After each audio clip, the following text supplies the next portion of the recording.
Walking on the mantelpiece, as you spin your head, the fire glows round your brain. The chimney breast full of robins' nests, as cats scream on shallow ground. The pavements just go round and round, as trees grow higher and higher. The sky is limited to its atmosphere, and stratosphere, and megasphere. Space beyond stars, planets, moons, ground, everything. There is dust out there, dust made of people, dust made of stars. We are all dust, so we say. But have you seen a man walking in a sparrow neck, walking upside down with his chimney breast upside his peacock handkerchief?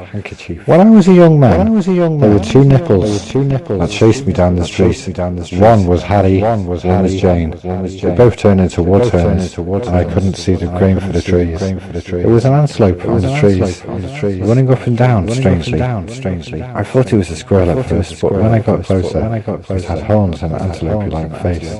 It shat in my pants, and I was really angry, because it was all down the back of my neck.